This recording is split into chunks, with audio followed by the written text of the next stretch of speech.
Général Vincent Desportes, bonsoir. Bonsoir. Nous vous recevons pour une chaîne internet qui s'appelle Thinkerview. Nous sommes en direct. On vous reçoit dans le cadre de votre activité passée, présente, future. Est-ce que vous pouvez vous présenter succinctement ? Donc, Vincent Desportes, je suis effectivement général, et toujours général, puisque dans l'armée française, on reste général jusqu'à au moins l'âge de 67 ans. Moi, je suis en deuxième section des officiers généraux. J'ai eu une carrière assez longue, puisque j'ai été soldat pendant 38 ans, assez variée également, parce que j'ai fait beaucoup de métiers. J'ai été diplomate, j'ai été forcément dans la formation, j'ai été dans le commandement, j'ai été un peu dans les opérations, voilà. Et puis j'ai eu la chance de terminer ma carrière dans deux postes qui étaient passionnants. Le premier ou l'avant-dernier poste, c'est le poste de chef du centre de doctrine d'emploi des forces, à un moment où il fallait retravailler la pensée militaire française, parce qu'on sortait de la guerre froide avec une pensée qui n'avait pas beaucoup évolué, et on tombait dans des conflits nouveaux, et il fallait vraiment réfléchir à la pensée qui pouvait soutenir nos actions, la doctrine. Et donc j'ai fait ça avec un nombre important d'officiers intelligents, et donc je crois qu'on a fait avancer la pensée militaire. Et j'ai eu la chance ensuite de terminer ma carrière d'active en commandant l'école de guerre, qui s'appelait avant le Collège interarmées de défense, et j'ai eu le grand plaisir, après m'être battu pendant 2 ans pour que le nom change, de voir effectivement, quelques jours après mon départ, cette école prendre enfin le nom qu'elle méritait, c'est-à-dire l'école de guerre, c'est-à-dire qu'enfin on sortait de cette fausse interprétation du monde, née en 1989, qui nous disait que la guerre avait disparu, et que l'école de guerre n'était pas faite pour apprendre à faire la guerre. Eh bien si, la guerre n'a pas disparu, on le sait, et donc j'étais très heureux pendant 2 ans de former les meilleurs de nos officiers de marine, de l'armée de l'air, de la gendarmerie et de l'armée de terre à leurs futures responsabilités. On commence les hostilités ? J'adore.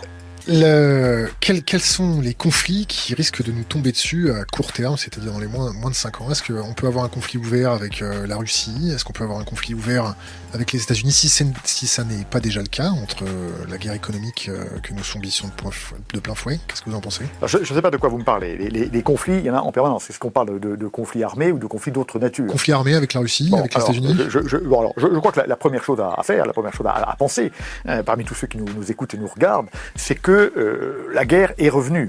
Les Européens ont pensé pendant 70 ans, 80 ans presque, que la guerre avait disparu, et on a cru, à tort, que parce que nous avions tué effectivement la guerre en Europe, nous l'avions tuée dans le monde, et les pays européens ont pris une attitude de pays qui pensaient que la guerre avait disparu, et on voit que la guerre revient, qu'elle n'a jamais été aussi proche, et que les champs de braise sont en train d'entourer l'Europe. Et on se rappelle évidemment le mot de Trotsky qui nous disait: si vous ne vous occupez pas de la guerre, et c'est ce que nous avons fait pendant très longtemps, la guerre s'occupera de vous.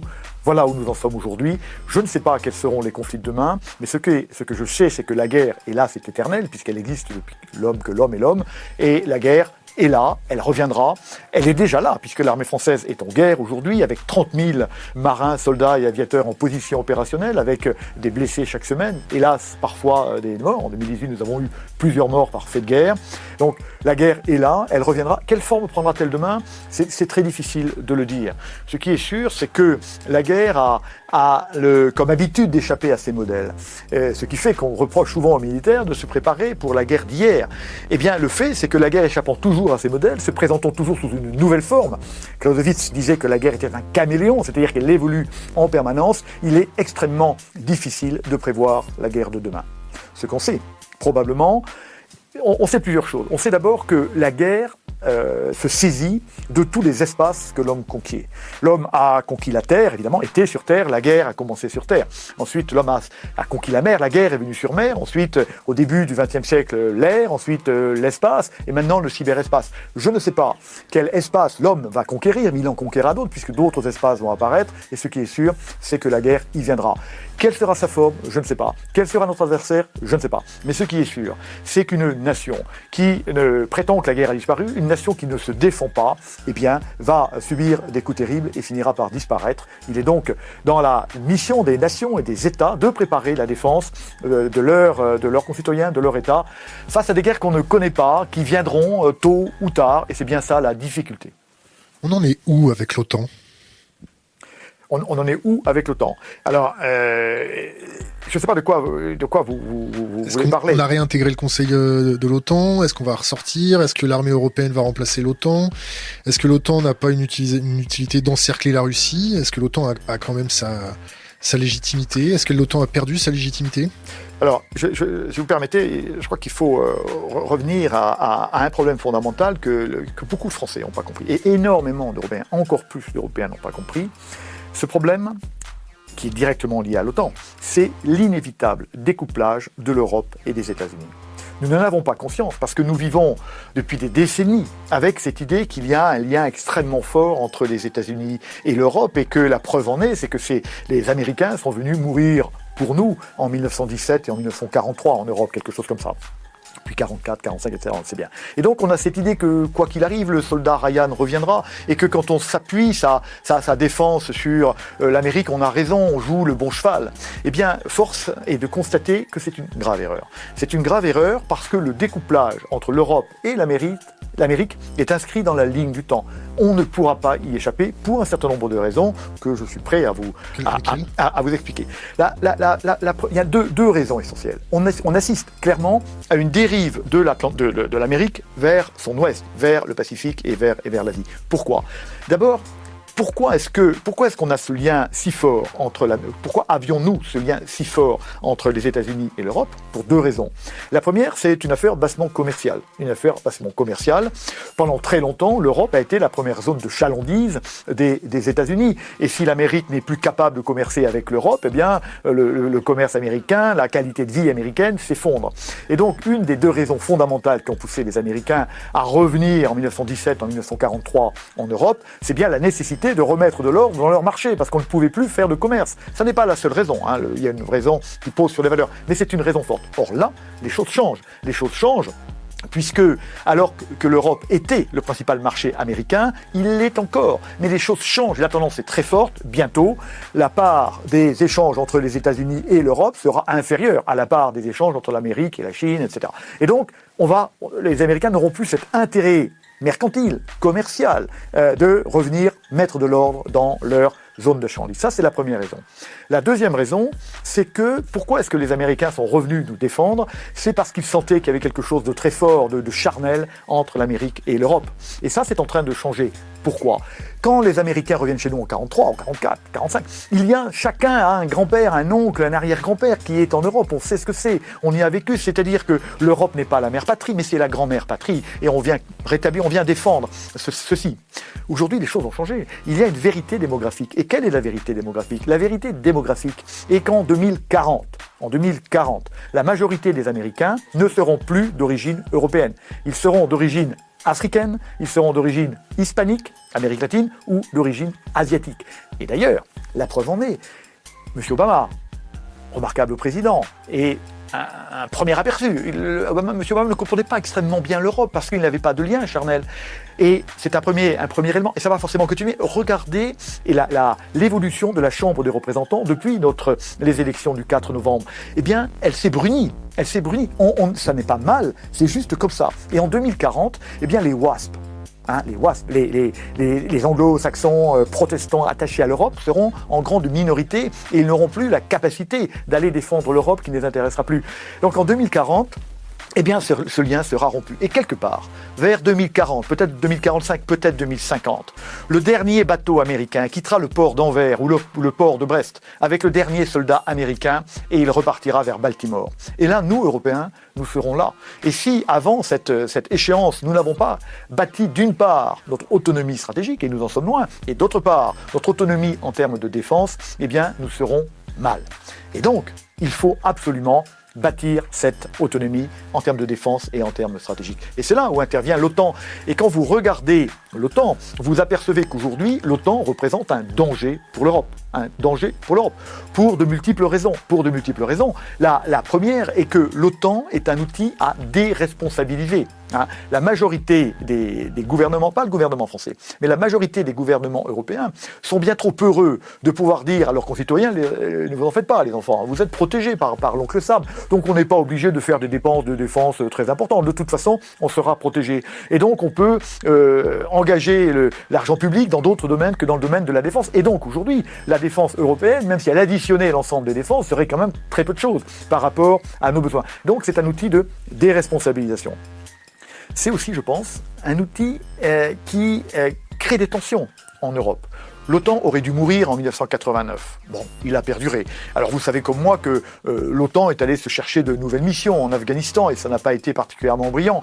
Et donc on a fini avec cette affaire-là et donc l'OTAN a dit non, c'est fini ces opérations-là, nous sommes ici pour défendre l'Europe, article 5, etc. Et il a bien fallu se trouver un ennemi et qu'il y ait de nouvelles tensions, etc.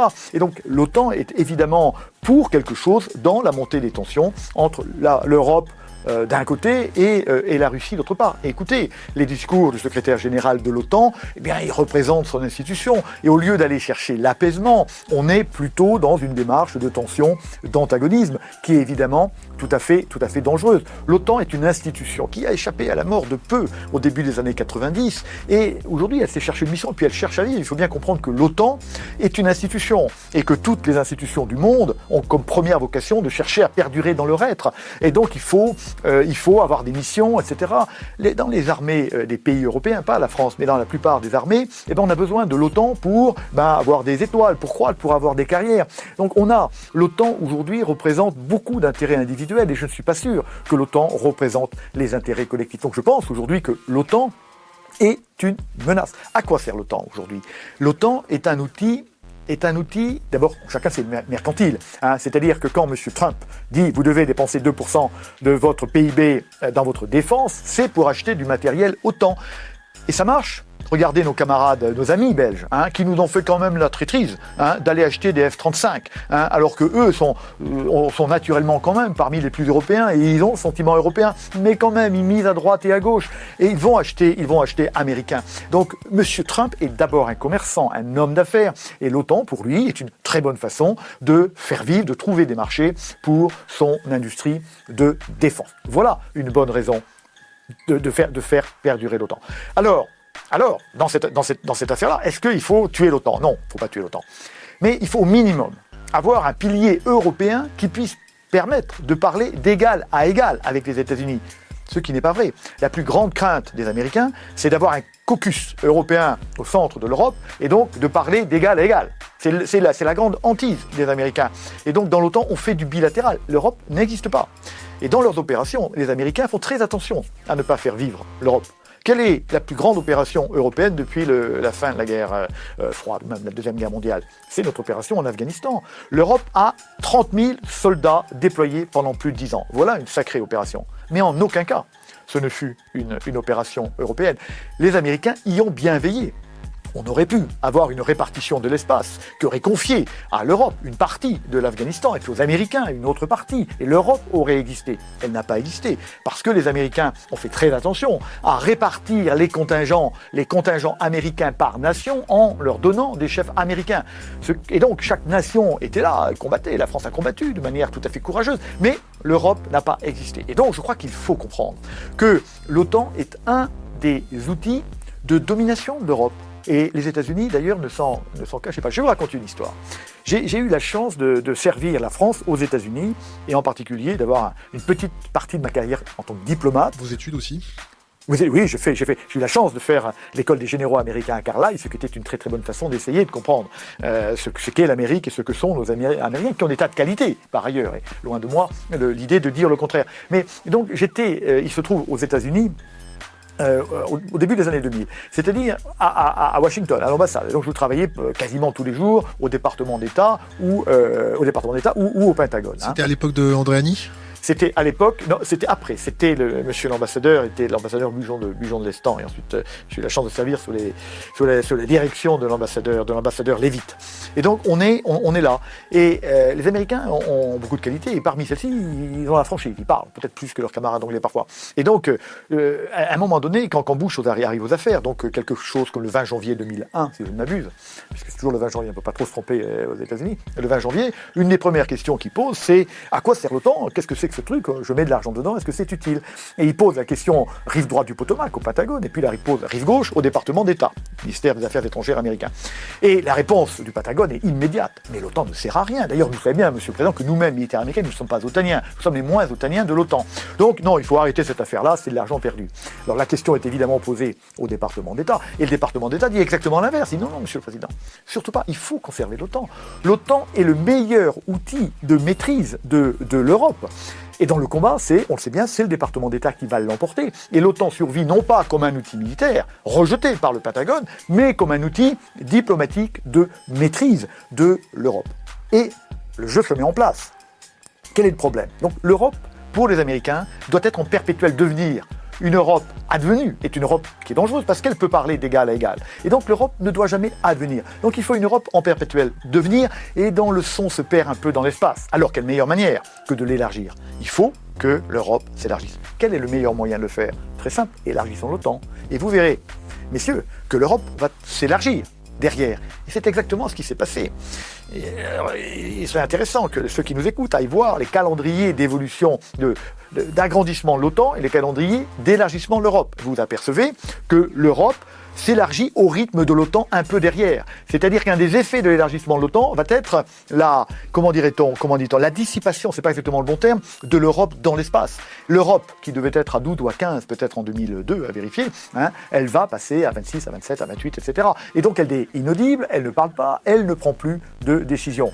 Les dates sont claires. Prenons le cas de la Pologne, c'est le seul, je crois, que j'ai en tête. La Pologne rentre dans l'OTAN en 2009.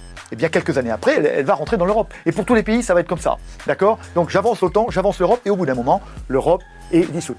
Il n'y a qu'un truc, quand même, que les Européens ont refusé. C'est d'admettre la Turquie dans l'Europe. Rappelez-vous les pressions de M. Obama pour que l'Europe, qui est otanienne, pourquoi elle est otanienne, pourquoi pas l'Europe, etc. Et là, les Européens ont senti quand même qu'il y avait quelque chose qui n'allait pas, qu'on allait un tout petit peu trop loin. Et puis les événements qui ont suivi la montée de Daesh, à partir de 2014, nous ont bien montré que non, la Turquie ne pouvait pas faire partie de l'Europe. Mais on voit bien cette volonté permanente, quels que soient les moyens, de faire en sorte que l'Europe ne gêne pas le jeu de l'Amérique, que l'Europe reste un vassal utile, mais un vassal capable d'apporter les moyens, mais dont la voix ne porte pas. Ce qui explique que, on est contre l'Europe de la défense. Forcément. Parce que depuis que le monde est monde, on n'écoute la voix que si elle porte l'épée. C'est pour ça d'ailleurs qu'aujourd'hui, la France a un rôle beaucoup plus important que l'Europe au plan international. Parce que la France a une épée qui est aiguisée, qui est opérationnelle, qui sait faire des choses. Et donc quand M. Macron ou M. Hollande ou M. Sarkozy dit « je vais faire quelque chose », on le fait. Intelligemment ou pas, c'est pas le point. Mais en Libye... On va revenir intelligemment en Libye. Comment ? On va y revenir. Oui, je dis pas, mais enfin, ce que je veux dire, c'est que quand la France veut, elle peut délivrer. L'Europe ne peut pas délivrer parce qu'elle n'a pas d'épée, donc sa voix n'est pas entendue. Donc la défense européenne va contre les intérêts d'hégémonie occidentale des États-Unis. Ce qui est grave, parce que tout ça irait bien si les intérêts américains et les intérêts européens étaient les mêmes. Or, ils ne sont pas les mêmes, on le voit tous les jours dans les problèmes économiques, dans les problèmes stratégiques. Revenons à notre soldat Ryan, qui quitte le territoire européen, dans le dernier bateau qui repart vers Baltimore. Qu'est-ce qu'il nous reste? Il nous reste la Russie. Nous sommes condamnés à vivre dans ce continent eurasiatique, européen et Russie. Et à la fin, il faudra bien qu'on arrive à vivre ensemble dans cette affaire-là. Et donc la montée des tensions qui correspond à des intérêts américains ne correspond sûrement pas à des intérêts à long terme de l'Europe. Et là, je crois qu'il faut se rappeler de l'après-guerre, ou des après-guerres. Nous avons réussi un après-guerre mondiale et nous avons totalement raté un autre après-guerre mondiale. L'après-guerre qui a été ratée, chacun le sait, c'est l'après-première guerre mondiale, avec le traité de Versailles qui a conduit, qui n'a pas permis d'installer la paix durablement parce qu'elle a écrasé le vaincu et n'a pas compris qu'on devrait vivre ensemble. Et chacun sait, chacun de vos auditeurs le sait, c'est bien dans le traité de Versailles qu'on va trouver les germes des tensions des années 20 et des années 30, et puis l'explosion de cette terrible Deuxième Guerre mondiale et de ces 60 millions de morts. Alors, la Deuxième Guerre mondiale, là, on a compris, les Américains ont compris, que le point était de faire tomber des tensions et de relever l'adversaire et pour de le réinsérer dans le jeu du dialogue des nations. Et ça a été le plan Marshall, comme vous le savez. Mais grâce au plan Marshall, on a réussi cette après-guerre qui nous ont donné, et merci à nos pères et à nos grands-pères, qui nous ont donné 70 ans, 75 ans de paix, une période incroyable de paix pour l'Europe. Qu'est-ce qu'on a raté ? On a arrêté l'après-troisième guerre mondiale. Si on considère que la guerre froide était une possible guerre mondiale, mais froide, nous l'avons totalement ratée, alors qu'il fallait faire de la Russie un partenaire pour que, justement, le risque de guerre ne monte pas.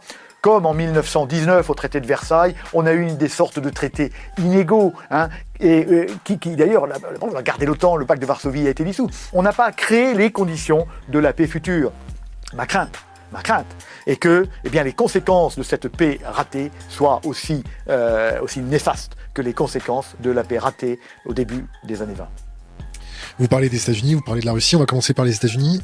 Est-ce qu'on peut réellement considérer les États-Unis comme nos alliés quand on voit les écoutes de la NSA, nos différents présidents écoutés par la NSA, quand on voit Alstom, quand on voit la projection du droit américain, quand on utilise le dollar, la capacité des États-Unis à bloquer les ventes d'armes françaises parce qu'il y a une puce qui se balade dans un produit français. Est-ce qu'on peut réellement considérer les Américains comme nos alliés ? Bon, d'une part, c'est pas une alliance de façade, alors que derrière, pour parler trivialement, ils nous mettent régulièrement des couteaux dans le dos. Bon, d'une part, vous venez de répondre à la question, et d'autre part, moi j'ai répondu avant. Et je crois qu'il faut savoir que, et comme le disait fort justement De Gaulle, les nations n'ont pas d'amis. Elles n'ont que des intérêts. Alors quand les intérêts sont un peu mélangés avec les valeurs, avec l'histoire, entre le lien, etc., on arrive à considérer à juste titre que les États-Unis sont un allié, et heureusement que les Américains sont venus nous délivrer de la menace allemande en 17 et en 44 en Normandie.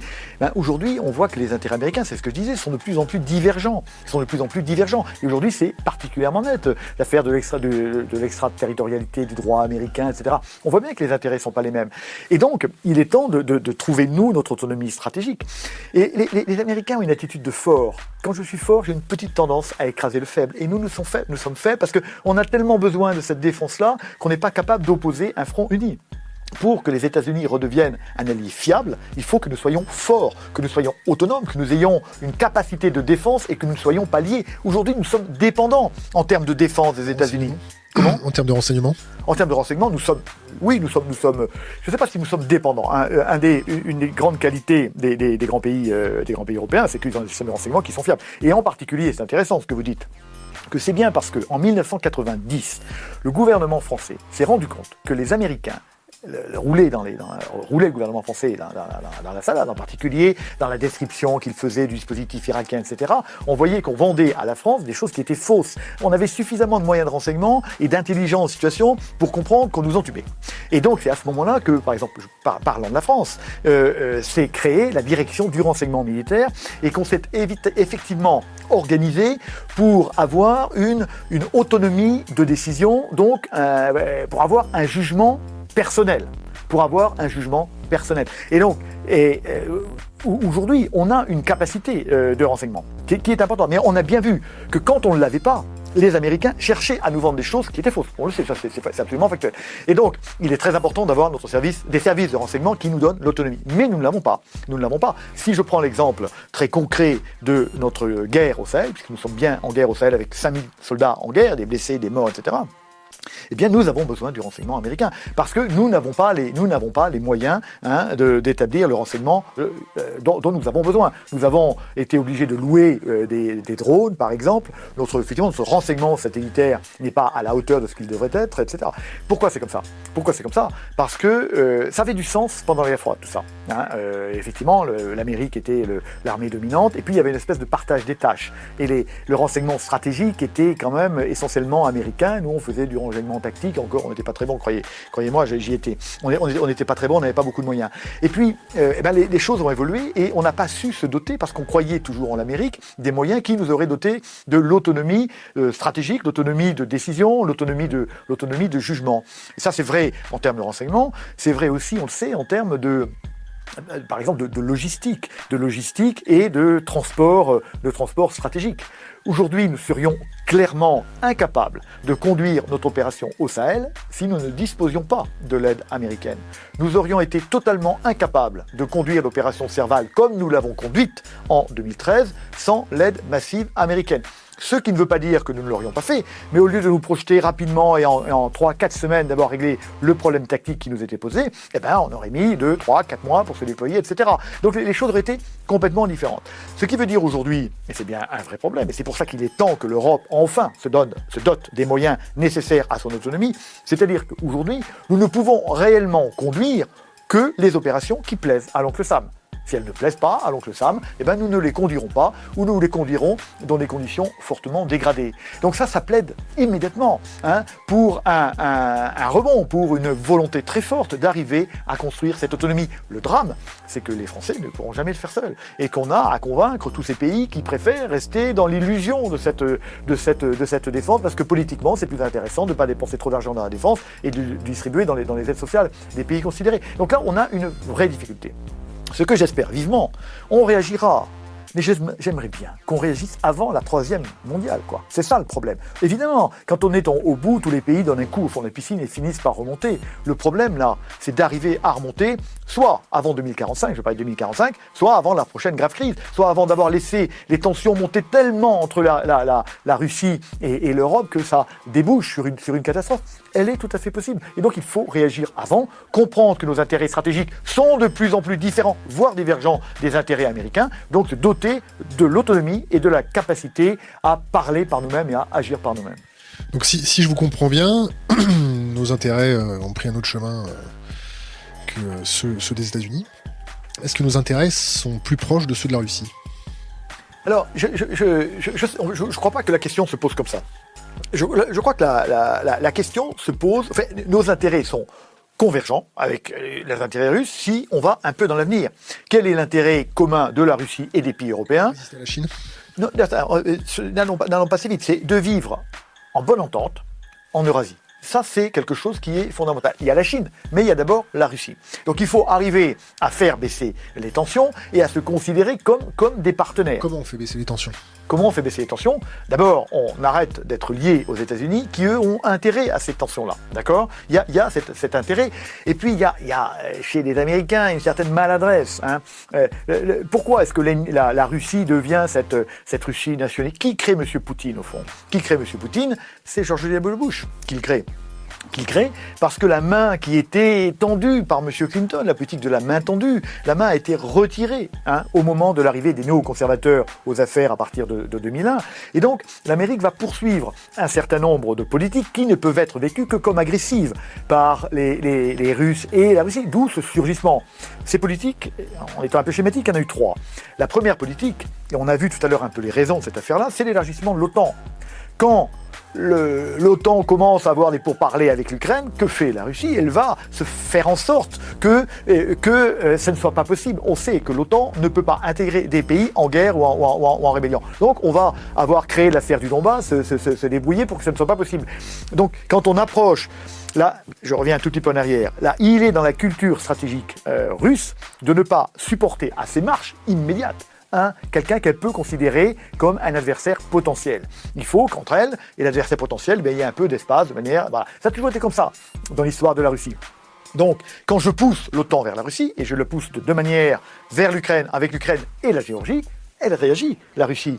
On se rappelle de la guerre en Géorgie en 2008, je crois, sauf erreur de ma part, qui l'a déclenchée, on ne sait pas trop, mais de toute façon, elle serait arrivée. Saakashvili accuse M. Poutine, qui accuse, etc. Mais de toute façon, elle aurait été là. D'accord ? Donc, première manœuvre agressive de l'Occident, si on veut appeler ça comme ça, c'est l'élargissement de l'OTAN jusqu'à toucher la Russie, ce qui, on le sait historiquement, n'est pas supportable. D'accord ? Deuxième politique très agressive, c'est le déploiement du bouclier antimissile en Pologne, en Roumanie, dans les pays de l'Est. Il est le paradoxe, peut-être pas encore complètement intégré par vos auditeurs, le paradoxe de la dissuasion nucléaire, c'est que plus vous êtes protégé, plus vous êtes dangereux. C'est pour ça qu'il y a eu un traité ABM, un anti-balistique missile, de manière à empêcher la protection et l'équilibre de la terreur résidait dans le fait que, étant susceptible d'être frappé par mon adversaire, je n'avais aucun intérêt à l'attaquer. Et c'est bien le risque de la destruction qui m'empêchait de vouloir détruire l'autre. À partir du moment où l'Amérique est protégée, en fait elle ne le sera jamais parce que c'est un truc impossible, mais à partir du moment où on cherche à se protéger, la Russie ne peut que se sentir agressée parce que l'Amérique, si elle est protégée, pourra attaquer de manière en restant protégée d'éventuelles frappes russes. Et donc on voit bien que cette manœuvre de déploiement, même si on explique que c'est pour l'Iran, elle ne peut être vécue que comme agressive. Et puis on a eu, en même temps, et encore une fois, c'est la politique de George W. Bush, la tentative de contournement de la Russie par les politiques d'Asie centrale, l'Ouzbékistan, le Kazakhstan, etc. Alors ça n'a pas fonctionné. Ça n'a pas fonctionné pour une raison simple, c'est que les colonies russes, à l'intérieur de ces pays, qui ont souvent été éjectés par Staline d'ailleurs, ces Russes-là, mais la partie russe de ces pays est tellement importante qu'ils sont restés attachés à leur grand-mère patrie, qui était quand même la Russie. Mais donc, ces tensions-là ont été créées par les États-Unis, et on voit bien que ça n'est pas dans notre intérêt. Donc, nous devons, comment éviter la montée des tensions ? Nous devons arriver à avoir une politique autonome vis-à-vis de la Russie. Pour l'instant, elle ne l'est pas. Un think tank faisait le calcul, où il y a eu des grandes manœuvres russes il y a quelques semaines ou quelques mois. Un think tank faisait le calcul du nombre total de troupes de l'OTAN en exercice au même moment. Nous, on a beaucoup râlé à dire c'est dangereux, vous faites des manœuvres, etc. Mais le nombre de troupes de l'OTAN en train de faire des manœuvres en même temps était 2 fois plus important. Juste en face.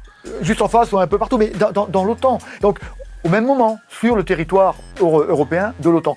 Et donc, on voit bien, si vous voulez, que cette agressivité, nous en sommes un des facteurs. Et quand je dis nous, c'est pas nous, Européens, c'est nous, Européens, via l'OTAN, et l'OTAN via les États-Unis. Et donc, c'est pour ça que l'autonomie stratégique de l'Europe est quelque chose qui est fondamental et vers lequel on doit aller. Et c'est pour ça que M. Macron, sur ce point, a totalement raison. Et je salue son courage. Je salue son courage parce que c'est pas du tout le discours ambiant, cette affaire-là. Et il le dit. Il l'a dit cet été, il continue à le dire, et il a parfaitement raison. C'est vital pour l'Europe et c'est vital pour nous. Et cette armée européenne, invoquée par M. Macron, ça va pas être une armée allemande en fin de compte ? Alors, il faut faire attention aux termes, d'accord ? Et je crois que les gens de bon sens ne peuvent pas accepter le concept de nation européenne. Il faut parler de défense de l'Europe, il faut parler de je sais pas quoi, mais pas d'armée européenne. Qu'est-ce que c'est ? Une armée est composée de citoyens. Tant qu'il n'y aura pas de citoyens européens, il n'y aura pas d'armée européenne. D'accord ? Il peut y avoir une armée française parce qu'il y a une France qui existe et donc des citoyens français qui peuvent accepter de mourir pour la France. Quand un soldat meurt, un soldat français meurt, il meurt parce qu'il adhère aux valeurs de la France, il adhère à la France elle-même, etc. La question de savoir pour qui peut-on faire mourir de ça ? Pour qui un soldat peut-il accepter de mourir ? C'est pas le seul élément, mais il meurt pour sa patrie. Et donc, tant que l'Europe n'est pas vécue comme une patrie, et on en est loin, on ne pourra pas avoir d'armée européenne. On peut avoir une nation des armées européennes. On peut avoir une armée des armées d'Europe. Ça existe. Donc on peut avoir un système d'intégration qui nous permette d'abord de conduire des opérations. Aujourd'hui, l'Europe n'est pas vraiment capable de le faire. Un système qui permette, encore une fois, ceux qui peuvent donner des ordres. Qui peut donner des ordres à l'armée européenne ? Il faudrait qu'il y ait une autorité politique supranationale capable de dire à un soldat allemand, un soldat français, un soldat finlandais, vous allez mourir ensemble. On sait bien qu'on n'en est pas là. Donc, ça viendra peut-être un jour, mais on en est à des décennies. Donc le point n'est pas là. Le point est d'assurer la défense de l'Europe en faisant une armée des nations européennes. Ça, c'est possible. N'allons pas trop loin. Donc, est-ce que ce sera l'armée allemande ? La réponse est non. L'armée, elle sera l'armée de toutes les nations européennes qui auront compris que l'autonomie de l'Europe et l'autonomie stratégique, donc l'autonomie de défense est importante, que la voie l'Europe est importante et que donc il faut construire cela. Quant à l'armée allemande, aujourd'hui, elle est dans un état, de toute façon, qui ne lui permet pas de faire des opérations. L'armée française n'est pas dans un état remarquable, mais elle est quand même sans coudée aujourd'hui au-dessus de l'armée allemande. Donc, armée européenne, non, ça n'a pas de sens, puisqu'une armée européenne supposerait des citoyens européens qui seraient dirigés par une autorité européenne politique légitime. On en est à des décennies. Donc, pour l'instant, contentons-nous de vouloir avoir une armée des nations européennes ou une armée des armées européennes. Ça, c'est possible. Vous avez vu la présentation des nouvelles armes de la Russie par Vladimir Poutine ? Lesquelles ? Tout ce qui est missiles hypersoniques et des drones hypersoniques. Oui, et alors ? Est-ce qu'on est capable de se protéger contre ça ? Eh bien, alors, la question, c'est pour l'Europe, parce on est toujours sur l'Europe. La question pour l'Europe, c'est qu'aujourd'hui, elle ne fait pas l'effort de recherche qui lui permettrait de trouver rapidement, d'une part, les parades et d'autre part, les armes. Et ça, c'est bien aussi un des problèmes que doit régler l'armée, la défense européenne. Arriver à avoir des programmes de recherche qui lui permettent d'avancer dans la recherche d'armements performants. Donc, vous me posez la question, Aujourd'hui, la France n'est pas capable de défendre contre un certain nombre d'armes, parce que, mais personne peut-être, parce que contre les armes hypersoniques, c'est comme le missile de croisière, on ne sait pas faire, quoi, de toute façon. C'est pour ça que la réponse n'est pas dans l'amélioration constante des arsenaux. La réponse, elle est dans l'instauration d'un système politique viable en Eurasie. Et elle est là, la réponse. La course aux armements, elle a jamais conduit à la paix. Ça s'est jamais passé comme ça. Hein. Et, alors vous pourriez me citer le cas de la guerre froide, qui a quand même été une course aux armements, et la Russie s'est effondrée. Hein, c'est la guerre des étoiles de M. Reagan.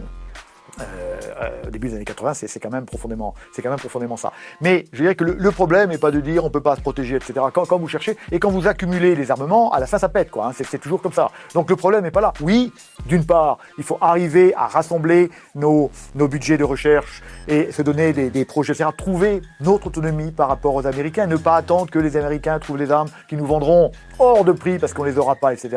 Donc il y a un effort à faire. Mais ça, il faut le faire. C'est évident. Mais je pense que le problème n'est pas ça. Le problème est un problème géopolitique. Hein, il faut le problème et la baisse des tensions. Arriver à faire en sorte que M. Poutine ne soit pas notre ennemi. Vous parliez de la Chine tout à l'heure. Moi, je ne suis pas de ceux qui pensent que la Chine est une menace militaire à court terme. Enfin, vous et moi, on aura disparu de cette terre avant qu'elle devienne une menace militaire. Mais en tout cas, hein, il est clair que quelque part, face à la Chine, les intérêts russes et européens sont assez semblables, là aussi. Donc on a intérêt plutôt à travailler ensemble, à trouver une façon de vivre ensemble et de traiter les problèmes plutôt que d'essayer de les traiter nous-mêmes. Donc le problème, il est géopolitique, le problème, il est politique. N'imaginons pas que la technique, que la technologie, que les armements règlent les problèmes géostratégiques. Pas du tout. C'est une toute petite composante. L'armement, la technique, l'armement ne joue que sur les bas niveaux de la guerre. La technique et la tactique. Les niveaux supérieurs, politiques, stratégiques, il s'agit de politique, de relations, dans lesquelles on doit avoir une perception systémique du monde, dans lequel l'économie a beaucoup plus de place que les armements,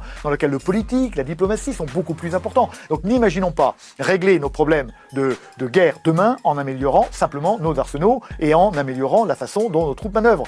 Ça, c'est une toute petite partie du problème. Et c'est pas la partie la plus importante. C'est dans une nouvelle vision du monde, dans une nouvelle vision des intérêts, des vrais intérêts de l'Europe et de la Russie, qu'on arrivera à comprendre, eh bien, que nous devons repartir sur de nouvelles bases pour arriver enfin un jour à vivre ensemble, sans compter, sans être sous la pression diplomatique permanente de l'Amérique, dont les intérêts sont divergents des nôtres. On fait un petit tour par la Libye, la Syrie. Est-ce que la Libye...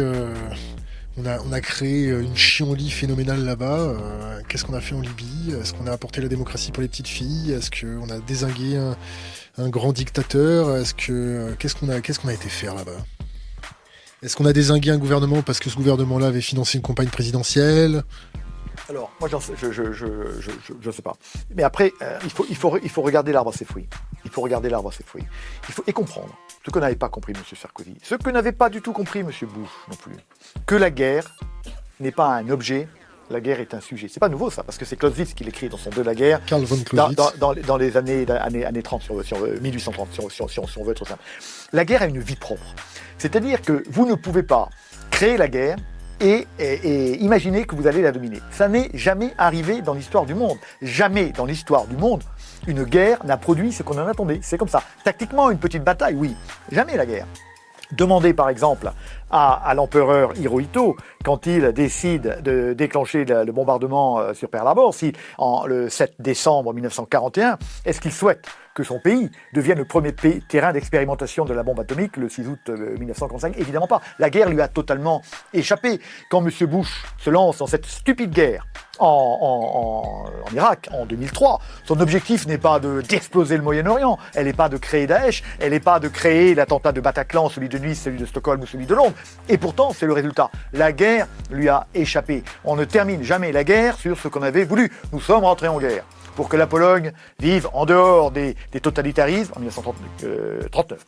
Quand on est rentré en guerre en 1939, la guerre on l'a faite après un an de phony war, mais on a déclaré en 1939. Pour que la Pologne vive dans ses frontières, à l'abri des totalitarismes. Quand on estime avoir gagné la guerre en 1945, et nous faisons partie des vainqueurs, la Pologne a complètement changé de frontière et elle est complètement sous le totalitarisme russe et soviétique. Donc, Donc, on voit bien que c'est un troisième exemple. La guerre produit jamais. Et donc, les acteurs qui connaissent pas bien, et George Bush connaissait pas bien, et M. Sarkozy connaissait pas bien. Il s'était pas bien conseillé. Il ne connaissait pas bien. Il n'était pas bien conseillé. On peut aller dans cette affaire-là. Mais il se lance dans cette affaire-là en croyant que la guerre est redevenue un outil rentable de réalisation des visées politique. Et donc, le président Sarkozy se lance dans cette affaire-là, probablement d'abord pour des motifs de politique intérieure. Ce en quoi il est comme les autres. Dans 80% des cas, les guerres commencent pour des raisons de politique intérieure. L'exemple le plus frappant, bien sûr, c'est la tentative de reconquête des Malouines par, j'oublie le nom du général qui était aux affaires en Argentine, qui était président argentin à ce moment-là, mais quand l'Argentine se lance dans cette affaire-là, c'est parce que le pouvoir perd pied. Il faut partir dans une aventure, c'est une vieille histoire. Donc, M. Sarkozy a un problème d'élection, il a une élection bientôt, etc. Donc, très probablement, ça joue un rôle majeur. Après, il y a ce qu'on annonce. Vous savez bien qu'aujourd'hui, les guerres ne peuvent être que des guerres à prétention morale, parce que les peuples n'acceptent que les guerres à prétention morale, comme le dit Monique Cantos-Perber, qui dirige l'école normale supérieure aujourd'hui. Des guerres à prétention morale. Donc, il faut trouver un truc. Et donc, on va dire, mais M. Kadhafi, il va écraser, va tuer dans le sang tous les habitants de Benghazi. Quelqu'un le dit, il a une chemise blanche, on le sait, il se promène, etc. Vous savez bien, M. Bernard-Henri Lévy va dire ça. C'est une thèse. Il y a beaucoup d'autres thèses sérieuses qui disent que c'était totalement impossible. Ça ne se serait pas passé. Mais admettons que ce fût vrai. Je pense qu'il eût été légitime de lancer la guerre, d'arrêter les chars de M. Kadhafi, et ensuite de se lancer dans autre chose. C'est-à-dire de ne pas chercher à gagner la guerre. On ne peut pas gagner la guerre, ça n'existe pas. Donc créer des nouvelles conditions qui auraient permis aux deux parties de parler, etc. Mais on est allé beaucoup trop loin, on est allé effectivement jusqu'à la destruction d'un pilier très important de la stabilité du Sahel. Et c'est ça le grand problème. C'est-à-dire qu'on a fait la guerre pour la guerre et on n'a pas fait ce qui est fondamental. C'est quand on fait la guerre, on doit la faire en espérant et en souhaitant et en prenant les moyens de déboucher sur un état de paix meilleur que le précédent. Donc on ne s'est pas vraiment préoccupé de la paix. On se dit ça va s'arranger tout seul, ils vont se mettre. Mais non, c'est jamais comme ça. Et donc on sait bien ce qui s'est passé. Cette guerre de Libye a eu comme conséquence, non voulue initialement, par le chaos au Sahel, chaos qui est organisé au Sahel désormais pour 30 ans ou 25 ans. Et nos soldats français qui sont là-bas maintenant depuis 2013, ils seront probablement encore en 2043. Ils y seront probablement encore parce qu'on n'a pas les moyens de régler ça. Ça a entraîné la déstabilisation du Sahel et également la déstabilisation des pays de l'Afrique noire subsaharienne. Et donc on voit que les conséquences géopolitiques de cette décision très probablement prise à la légère, enfin, sans bien se rendre compte de ce qu'est la guerre, eh bien, a des conséquences terribles, aujourd'hui. Et une grande partie des flux migratoires qui ont entraîné tout ce qu'on sait comme bouleversement en Europe, dont on se plaint avec les nationalismes, etc., eh bien, sont là. C'est les deux erreurs stratégiques majeures du XXe siècle, sont bien la guerre en Irak en 2003 et la guerre en Libye en 2011. Et c'est bien la conjonction de ces deux erreurs, nées de la méconnaissance de ce qu'est la guerre, qui va entraîner la déstabilisation du monde, la création d'Daesh, les attentats, peut-être l'explosion de l'Europe, sa séparation en deux entre les démocrates et les nationalistes, bien que j'aime pas du tout cette dichotomie impropre. On voit bien que ces conséquences ont été terribles. Il ne faut pas jouer avec la guerre. Vous ne pouvez pas maîtriser la guerre. Et c'est pour ça que dans les guerres, je pense qu'il y a des guerres dans lesquelles vous êtes obligé de conduire. La France était obligée d'aller en 2013 régler le problème des djihadistes de l'Adrar, des Iporas au Mali, parce que si nous ne l'avions pas fait, alors le Bataclan n'aurait pas eu lieu en 2015, mais en 2014, parce que ces gens-là, dans la forteresse qu'ils avaient installée dans l'Adrar des Iporas, n'avaient qu'une envie et qu'une volonté, c'était d'aller apporter le feu, le sang et l'enfer en Europe. Et donc, il fallait y aller. Donc, ça n'était pas ça une guerre de choix, c'était une guerre d'obligation. Et les nations doivent conserver la capacité de se protéger, donc d'arrêter les sources de violence. Donc, il faut conserver cette capacité-là. Et les guerres de choix sont toujours des erreurs. Les guerres de choix, posez la question à M. Hitler, lui, il est obligé de se suicider dans son bunker, donc ça, c'est quand même assez mal terminé pour lui. Et puis pas que pour lui. Mais les guerres de choix, les deux dernières grandes guerres de choix, c'est la guerre de 2003 en Irak et la guerre de 2011 en Libye. Les conséquences en sont terribles. Il ne faut pas jouer avec la guerre. Et là se pose un autre problème, c'est le problème de la méconnaissance que nos élites aujourd'hui ont de la guerre et de ce que sont les armées et de ce qu'est le soldat. Peut-on leur reprocher ? Non. On ne peut pas leur reprocher, les jeunes générations qui est la vôtre, qui viennent aux affaires. Monsieur Macron, il n'a pas fait son service militaire, la guerre, il l'a jamais vue, il a vécu dans un monde en paix, il ne connaît pas. Et on voit bien que la génération qui vient aux affaires, elle ne connaîtra pas. Elle ne connaîtra pas.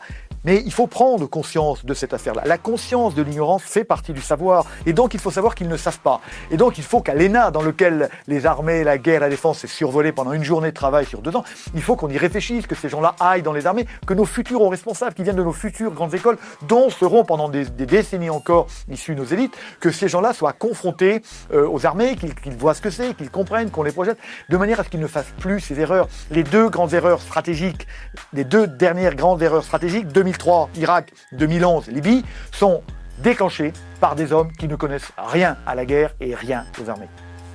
La Syrie. Oui. Bachar el-Assad, qui est toujours à la tête de son État, qui a au moins 50% de sa population avec lui. Oui. Qu'est-ce qu'on fait là-bas?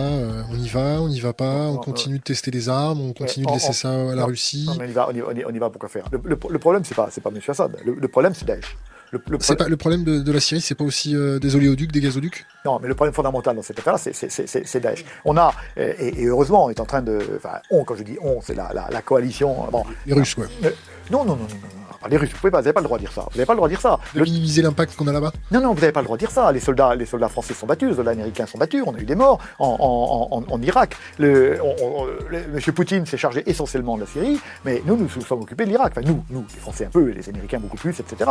Donc on ne peut pas dire c'est M. Poutine. Mais non. Il y a, ce qui est vrai, c'est qu'il y a eu un manque de coordination. Le problème, pourquoi ça a duré si longtemps contre Daesh, c'est parce qu'il n'y a pas eu d'unité, il n'y a pas de stratégie globale, parce qu'il n'y a pas d'ambition commune, et il y avait des intérêts opposés. Bon, c'est ça qui fait que ça a duré longtemps. Les intérêts opposés, c'est lesquels?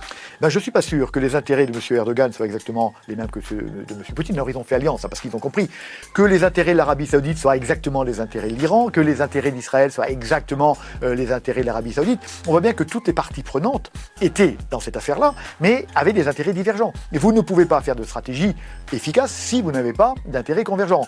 Ça a été le cas, la Deuxième Guerre mondiale est l'exemple incroyable. Cette guerre est gagnée par des gens qui se haïssent, mais qui acceptent pendant un certain temps de coordonner concrètement leurs efforts vers un seul but, qui est la chute du Troisième Reich. Donc, entre le 21 juin 1941, début de l'opération Barbarossa, quand les Allemands franchissent le Niémen et partent en Russie. Et puis le 8 mai 1945, les 2 meilleurs ennemis du monde, M. Staline et M. Roosevelt, se mettent d'accord sur un objectif. Parce qu'ils ont une vision simple et commune. Et pendant toute la durée de la guerre, on va avoir de grandes conférences stratégiques qui sont la Deuxième Guerre mondiale. C'est Téhéran, c'est Casablanca, c'est Québec, c'est Washington. Voilà, toutes ces grandes réunions qui vont permettre en permanence d'aller vers le résultat final. On est, dans le cas de Daesh, on est dans un cas complètement différent. Jamais les grands acteurs ne se sont mis d'accord, à part la destruction de Daesh, ne se sont mis d'accord sur l'objectif. Or, dans une guerre, il ne faut pas se mettre... Une guerre qui est à but négatif est une guerre qui va être perdue parce que la paix ultérieure sera perdue. Vous devez avoir un but positif, c'est-à-dire bien une vision de la paix commune. Donc pour que cette affaire-là soit bâtie sur une stratégie, il eût fallu que les grands acteurs aient une vision commune de ce que doit être le Moyen et le Proche-Orient. Ça n'a pas été le cas. Donc on a eu grand mal. Donc chacun a fait son petit boulot dans son coin parce qu'il y avait quand même un certain nombre de perceptions communes. Daesh embêtait tout le monde. J'ouvre une parenthèse, une question d'Internet. Quand on parle des intérêts d'un pays, on parle d'intérêts des peuples, d'intérêts économiques, d'intérêts des élites. La réponse, c'est que l'État devrait arriver à faire la synthèse. Et vous n'êtes une nation que si tous ces intérêts-là sont convergents. Le problème d'un pays comme la France, c'est qu'elle est pas suffisamment, je ne dis pas de moins en moins, parce que j'espère qu'on la reconstruira, une nation parce qu'on a des intérêts divergents et que chacun ne se sent pas membre d'une même communauté. Donc si on est capable de se poser cette question-là, c'est que, il y a quelque chose à faire. Si on est capable d'avoir aujourd'hui des gilets jaunes, des machins, c'est qu'on a une espèce de dislocation de la nation qui est parfaitement malsaine. Il faut que l'État puisse représenter l'intérêt global. Et si c'est pas comme ça, il y a un véritable problème, et qu'il faut que les intérêts soient les intérêts de la nation qui est représentée par un État. C'est un modèle, c'est jamais parfait, mais on doit y tendre. Et c'est bien quand le président Roosevelt représente, oui, les intérêts de toute l'Amérique, qu'elle est forte et que l'Amérique devient une machine de guerre, une machine à produire une armée et qui va l'emporter. C'est dans ces conditions-là qu'une nation peut l'emporter. Donc je reviens sur notre affaire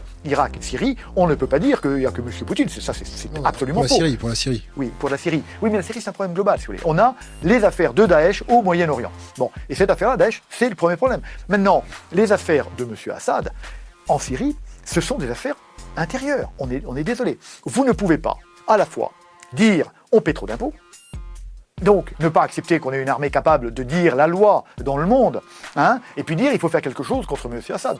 L'armée française est totalement incapable de déployer aujourd'hui ne serait-ce qu'une brigade pour aller faire la guerre en Syrie. On est incapable de le faire parce que on n'a pas payé suffisamment d'impôts. Et donc ça c'est quelque chose qui est important. Nous ne sommes plus au centre du monde et nous ne pouvons plus dire et faire respecter la loi. Alors on peut avoir des états d'âme moraux, très bien, moi j'en ai, je trouve pas ça très bien, je trouve ça même abominable, atroce le gazage des populations de la Ghouta par M. Assad. Mais je n'y peux rien. Je n'y peux rien. C'est comme ça. On aurait pu quelque chose en 2013. Rappelez-vous, mais aujourd'hui, on n'y peut rien. Donc, essayons de défendre ce qui reste à défendre. L'Europe, la France, etc. Mais il y a des choses qui nous dépassent. Ou alors, il faut que le peuple français en masse, au lieu de prendre des gilets jaunes, prenne des gilets pare-balles et demande d'aller se battre là-bas. Mais ils ne le feront pas. Donc, on peut avoir des états d'âme, on peut avoir des principes moraux, et j'en ai, mais aussi être réaliste. Il y a des choses contre lesquelles on ne peut rien. Qu'est-ce qui compte pour les Français aujourd'hui ? Ce qui compte pour les Français aujourd'hui... C'est un frigo rempli. Oui, vous avez, c'est un frigo rempli. Oui, vous avez, évidemment, on peut dire la chose comme ça. Mais vis-à-vis de leur sécurité, vis-à-vis de la Syrie, il faut que la Syrie soit stabilisée et que le djihadisme et les terroristes en soient éradiqués. Alors, oui, c'est pas bien, c'est pas exactement comme nous, on aurait aimé le faire. Peut-être, mais nous, on n'est pas capable de le faire. Donc, il faut admettre que d'autres le fassent. Et quoi qu'il arrive, on a intérêt. On voit bien aujourd'hui que l'idée stupide de faire tomber des dictateurs, c'est une très très belle idée morale. Formidable. Seulement, ça fout le bordel. Seulement, on a fait tomber M. Kadhafi, tout le Sahel et toute l'Afrique noire subsahélienne est en chaos. On a fait tomber M. Saddam Hussein, le Moyen-Orient a explosé. Donc, faut-il mieux supporter un tyran qui est parfaitement amoral, mais finalement qui déclenche beaucoup moins de violence que la guerre qui est consécutive à la tentative de son éviction. Donc je crois qu'il faut être réaliste. J'ouvre une autre parenthèse, question d'internet. Ce sont les impôts qui financent l'armée, point d'interrogation, ou c'est la dette ? Lien entre banque, guerre ? Écoutez, ce qui finance l'armée, c'est l'argent public. Bon, c'est l'argent public, mais on sait aujourd'hui que l'argent public repose très largement sur la dette, pas complètement moitié-moitié pour la France, mais presque. Donc, pour répondre à la question, c'est moitié PIB français, production et moitié dette. C'est bien le problème d'ailleurs, on le sait bien. On sait bien que le problème de l'endettement de tous les pays d'ailleurs, parce que c'est quand même la Chine qui finance, on sait bien, l'armée américaine. Voilà. Bon, et on sait bien que c'est un autre problème, c'est pas exactement un problème qui nous préoccupe, mais le déficit public est un problème majeur en France. Et tant que ce problème-là n'aura pas été adressé, il grèvera lourdement nos capacités d'autonomie stratégique. C'est évident parce que il faut emprunter. J'emprunte, c'est les générations futures qui payent, etc. Donc on a un cycle vicieux. Alors sur cette affaire, je crois que on sort d'un monde où l'Occident était porteur des valeurs qui étaient les valeurs universelles. Mais pourquoi étaient-elles universelles ? Elles étaient universelles parce que notre épée était longue et qu'elle était aiguisée. Toutes les valeurs ont d'abord été poussées par l'épée. Le missionnaire n'est venu qu'après. Et donc, on assiste au phénomène inverse aujourd'hui. Notre épée s'émousse petit à petit. Et donc, nos valeurs, elles reviennent à l'endroit où on peut les défendre. Et donc, je crois qu'il faut admettre. Parce que toujours, on n'a pas les moyens de faire autrement et pas un Français veut doubler le budget des armées françaises, même s'ils acceptent à juste titre qu'il soit un peu augmenté. Eh bien, il faut admettre que nous ne pourrons défendre nos valeurs qu'en fonction de la portée de nos canons. C'est comme ça. Et donc, il faut admettre que dans d'autres parties du monde, on vivra avec d'autres valeurs. Nos valeurs occidentales, qui ont été universelles, ou du moins nous l'avons cru, le sont de moins en moins. La partie du monde qui respecte nos valeurs, là, allez voir ce qu'est la démocratie en Inde, allez voir ce qu'est la démocratie dans la plupart des pays, ce sont des démocratures, comme dit M. Bavrez à juste titre. Là, nos valeurs à nous, elles appartiennent à un monde tout à fait réduit. Nous ne pouvons pas imaginer à nouveau de les répandre comme nous avons tenté de le faire, et réussi d'ailleurs, au 19e et au 20e siècle. Maintenant, je crois qu'il faut admettre que d'autres hommes, d'autres populations, d'autres États vivront avec d'autres valeurs et que nous devrons le supporter. Mais que si nous voulons que ces valeurs-là restent chez ces gens-là, nous devons nous-mêmes être capables de défendre nos valeurs dans notre précaré, dans notre Europe, dans notre France. Et c'est pour ça qu'il faut veiller à la défense de l'Europe, et on en revient à la défense européenne. Vous parliez d'état d'âme, la Libye, les marchés aux esclaves libyens qui nous envoient des flux de migrants, un bateau qui s'appelait l'Aquarius, qui allait les repêcher pas très loin des côtes libyennes pour éviter qu'ils retombent dans les marchés aux esclaves. Est-ce que l'armée française, est-ce que le gouvernement français doit avoir des états d'âme ? Est-ce qu'on doit utiliser les bateaux français pour aller repêcher les gens ? Est-ce qu'on doit utiliser nos avions pour aller fracasser le marché aux esclaves ? Est-ce qu'on doit faire un effet tampon, c'est-à-dire créer un territoire neutre juste en face des côtes pour faire les prémices d'une garde prétorienne européenne ? Est-ce que les flux migratoires doivent être encadrés ? Qu'est-ce que vous avez une idée un peu là-dessus ? Bien sûr, bien sûr. Alors moi, je vais pas reciter la citation bien connue, hein. On ne peut pas accepter toute la misère du monde. C'est juste vrai. Bon, c'est juste vrai. C'est-à-dire qu'à un moment donné, les nations, elles doivent survivre. Elles doivent survivre. Et soit on accepte définitivement de perdre nos façons de vivre, nos valeurs, etc. Et alors les portes sont grandes ouvertes. Et la démographie du monde fait que notre propre civilisation va disparaître. C'est une affaire d'années. C'est une affaire d'années. Soit on a quand même envie de vivre un peu comme on a envie de vivre, etc. Et donc on ne peut pas admettre les flux migratoires sans aucune restriction. Ce qui veut dire que la morale chrétienne, la morale tout court, dit ok, je ne peux pas faire ça. Et donc, il est de mon devoir de faire en sorte que ces flux diminuent, mais naturellement. Le problème, toutes les forteresses sont tournées, toutes les forteresses s'écroulent un jour. Donc, on ne peut pas imaginer arrêter ces flux uniquement par une frontière. Ce n'est pas possible. Et donc, on a bien le problème doit être traité en amont. Et chaque pays a ses responsabilités dans cette affaire-là. Et l'Afrique, et pas l'Afrique, mais l'Europe, mais la France a des responsabilités. L'Europe et la France, hein, tout ça. On a des responsabilités directes en Afrique. Nous, directes en Afrique. On doit bien comprendre, mais c'est juste de la physique, c'est juste de la démographie, de la mathématique, que le milliard d'Africains qui va naître dans les 30 ans ou 35 ans à venir, 4. Ça dépend.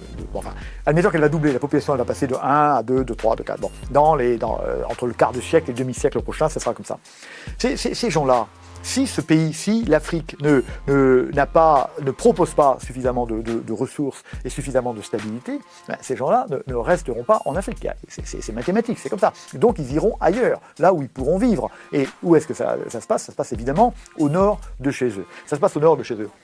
Donc, la politique. Ça se passe à Mayotte aussi. Comment ? Ou ça se passe à Mayotte. Oui, mais ok, donc on peut avoir une politique de court terme qui dit est-ce qu'il faut les bateaux, les machins, mais c'est pas le fond du problème. Le fond du problème, c'est d'arriver à s'engager suffisamment en Afrique pour arriver à régler les problèmes au fond. Mais ça demande de faire de la stratégie. C'est-à-dire qu'il faut arriver à faire comprendre à la population française que leur intérêt est qu'on dépense leur argent pour aller s'occuper de l'économie des pays de la zone sahélienne, etc. Donc c'est très compliqué. On n'arrive pas aujourd'hui, peut-être qu'il y a un problème de communication, mais on n'arrive pas à leur faire comprendre aujourd'hui que l'écologie est un problème fondamental parce que c'est un problème juste d'après-demain et que donc on s'intéresse juste au problème du jour. Alors on n'arrive pas à le faire en France. Alors c'est ça la grande complication. Et ça ne peut être fait qu'au niveau de l'Europe. Et là encore, l'Europe peut arriver à traiter entre guillemets le problème africain. C'est-à-dire à participer de manière volontaire au développement de l'Afrique, à la stabilisation de l'Afrique. C'est un problème grave, mais ça demande une vraie stratégie, ça demande de vrais sacrifices, et ça demande une vraie compréhension des enjeux futurs. Mais c'est absolument fondamental. On parle un peu de la France-Afrique. C'est fini cette époque-là où on continue d'avoir des comportements prédateurs en Afrique sur les ressources, sur les gouvernements, sur les choses comme ça ? Bon, écoutez, alors vous savez que la Franc-Afrique, d'abord on a donné à ce terme une connotation péjorative qu'il n'avait pas du tout au début. Bon, est-ce que la Franc-Afrique s'est terminée ? Moi, j'en sais rien, mais c'est pas mon problème. Hein, mon problème, c'est celui que je viens de définir. Mon problème, c'est de bien se rendre compte que l'avenir de l'Afrique et l'avenir de la France, quelque part, ils sont quand même extrêmement mêlés. Alors après, on ne peut plus se comporter en Afrique comme on s'est parfois comporté. Mais il faut bien comprendre aussi que l'évolution des pays africains, elle est la France n'est pas responsable de tout. Hein. La France n'est pas responsable de tout. On a sûrement raté la pré-décolonisation. Mais pouvait-on la réussir? La question se pose. Mais il est clair que là encore, quelque part, un peu par égoïsme, on s'est dit que c'est fini et un certain nombre de dirigeants politiques n'ont pas compris que les vrais problèmes étaient des problèmes d'avenir. On a traité ça un peu dans le court terme. Quel est le problème des démocraties? Le problème des démocraties est qu'elles ne savent régler et prendre en compte que les problèmes du court terme. Ça, c'est un vrai problème et qu'on voit dans les rues aujourd'hui. On parle un peu du Yémen. Oui, que voulez-vous qu'on en dise? Les chars français, ils fonctionnent bien au Yémen? Là, c'est pas les chars français, c'est les chars qui ont été achetés. Donc les chars made in France. Mais et alors? Là, vous savez, il faut pourquoi vend-on de l'armement? Pourquoi est-ce que la France, est-ce qu'il est amoral de vendre de l'armement? C'est pas une question de morale. C'est pas une question de morale. Vous devez poser des principes fondamentaux. Quel est le principe géopolitique fondamental de la France? C'est que la France, elle recherche son autonomie. Avoir une autonomie de défense, c'est avoir une industrie autonome. Et avoir une industrie de défense autonome, quand on a un petit marché national qui s'appelle l'armée française, vous n'avez pas d'autre choix que de vendre votre armement à l'extérieur. Donc la question est-ce qu'il est moral de vendre de l'armement ou est-ce qu'il est moral de revendiquer l'autonomie de la France? Parce que c'est ça. Si je pense qu'il est normal que la France soit autonome, eh bien il va falloir qu'elle vende de l'armament. Et c'est pour ça que l'Europe, encore une fois, est une réponse. L'Europe, encore une fois, est une réponse. Pourquoi est-ce que l'industrie américaine de l'armement vit? Elle vit parce qu'elle a un marché suffisamment important qui s'appelle les armées américaines. Donc vous avez des industries. Et la France, elle ne peut pas faire vivre son industrie d'armement dont elle a besoin pour avoir son autonomie sur le marché français. Donc elle est obligée de vendre. Le cas du Rafale est parfaitement emblématique. Si nous n'avions pas gagné finalement des marchés à l'export, eh bien, il aurait finalement fallu arrêter les chaînes. On n'était plus capable d'équiper même nos armées françaises. On sait bien qu'en dessous de 11 avions Rafale produits par an, Dassault ne sait plus faire parce que c'est juste, il n'y a plus aucun rendement économique. D'accord? Donc c'est plus possible. Donc on voit bien qu'on vend l'arme. Alors il se trouve qu'il y a combien de temps maintenant? 20 ans, je pense à peu près, quelque chose comme ça. On a vendu des chars Leclerc à Abu Dhabi. Eh bien très bien. C'est parce qu'on a vendu des chars Leclerc à Abu Dhabi qu'on a été capable d'en avoir. Ensuite, il faut admettre que ces chars, bon, ils vont vivre leur vie. La question peut se poser de manière différente maintenant, mais on ne peut pas reprocher aux dirigeants politiques, il y a 25 ans, probablement un quart de siècle, d'avoir vendu des chars Leclerc à Abu Dhabi. Alors, mais pourquoi ne fait-on pas la guerre, nous, Français, à Abu Dhabi? Pas à Abu Dhabi, pardon, au Yémen. Il faut y aller, c'est quand même dégueulasse ce qui se passe là-bas. Pourquoi va-t-on au Mali et pourquoi ne va-t-on pas au Yémen? Pourquoi on laisse faire l'Arabie Saoudite le faire? Non, c'est pas ça la question. Vous dites c'est dégueulasse quand même, on s'occupe du Mali, on s'occupe pas du Yémen. Eh bien oui, il y a deux poids, deux mesures. Il y aura toujours deux poids, deux mesures. Parce que nous ne sommes pas capables, parce que nous avons une armée qui est capable de régler des petits problèmes à proximité, et que nous n'avons pas une armée capable de régler des grands problèmes loin. Est-ce qu'au Yémen, il y a des grands champs gaziers? Je sais pas, moi je connais pas cette affaire-là. Je connais pas. Mais ce que je veux dire, c'est qu'on dit deux poids, deux mesures, il faut l'admettre. Est-ce que, parce que nous ne sommes pas capables, matériellement, financièrement, d'agir au Yémen, nous ne devons pas agir au Sahel? Non. C'est-à-dire que la moralité du monde exige le deux poids, deux mesures. Et ça fait partie du réalisme. Est-ce que nous sommes allés faire la guerre en Tchétchénie? Non. Est-ce que c'était amoral de ne pas y aller? Non, nous n'en avions pas les moyens et en même temps on l'a fait ailleurs. Nous ne pouvons pas tout faire. Et je crois que les bons moralistes, qu'on trouve partout, les bonnes âmes, il faut aller là, c'est dégueulasse, etc. D'accord? Alors acceptez de payer des impôts, acceptez de tripler le volume de l'armée française, sinon soyez juste des réalistes, acceptez le deux poids, deux mesures. Et acceptez aussi que quand un pays agit pour des raisons humanitaires, il ne le fait jamais que quand il a aussi des raisons économiques. Et c'est bien comme ça, sinon il n'agirait jamais. Pourquoi? Parce qu'un État agit dans l'intérêt de sa nation, dans l'intérêt de son peuple. On l'a vu en Libye, ouais.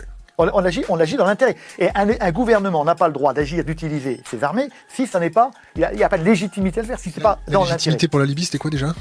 La légitimité pour la Libye, d'abord, fallait-il le faire? Moi, je crois pas. Je crois que c'est une guerre stupide. Il fallait pas la faire. Donc, la légitimité, elle était moyenne. La preuve, c'est que maintenant, on est en guerre au Sahel. Donc, la légitimité, justement, probablement, elle n'y était pas. Il fallait pas le faire. Et donc, ce que je veux dire dans cette affaire-là, c'est qu'il est normal qu'à un moment donné, on ait un croisement des intérêts économiques et des intérêts humanitaires. Parce que s'il n'y a pas d'intérêt économique, il n'y aura pas d'intervention humanitaire. Et ça aussi, le réaliste, il doit le savoir. Et que plus il y aura l'intérêt économique, plus un pays aura un intérêt économique à intervenir, et mieux il interviendra. Si nous avions un intérêt, nous, Français, économique très fort au Yémen, on irait. Non, on n'en a pas. Alors on n'y va pas. Il n'y a pas Total qui... Parce que, rappelez-vous, le conflit au Yémen, il n'a pas commencé 2 semaines après que des insurgés aient commencé à mettre leurs mains sur un champ gazier. Non mais écoutez, je ne sais pas et je n'en parle pas. Parce que je sais pas, parce que c'est pas mon sujet. Parce que c'est pas mon sujet. Moi, je veux simplement vous dire ce que je vous dis, c'est que vous ne pouvez pas reprocher un État quand l'Arabie Saoudite intervient. Elle a probablement des intérêts économiques, mais c'est normal. Elle n'interviendrait pas si elle n'avait pas d'intérêt économique. On peut pas être un idéaliste, un moraliste en disant il faut y aller pour des raisons pures. Vous n'avez pas le droit d'y aller pour des raisons pures parce que vous trahissez votre propre pays si vous le faites, si vous voulez. Et vendre un laboratoire P4 à l'Arabie Saoudite, c'est normal? Je sais pas. Écoutez, l'Arabie Saoudite, Rappelez-moi, le laboratoire P4, c'est quoi? Et c'est vous qui allez me dire. C'est bactériologique, chimique? Écoutez, je sais pas. Qu'est-ce qu'il faut? Le problème, c'est pas tel ou tel type d'armement, etc. Quand les puissances européennes, telles que l'Allemagne, suspend ses ventes d'armes Oui. à ce type de pays, est-ce que nous, on doit faire pareil?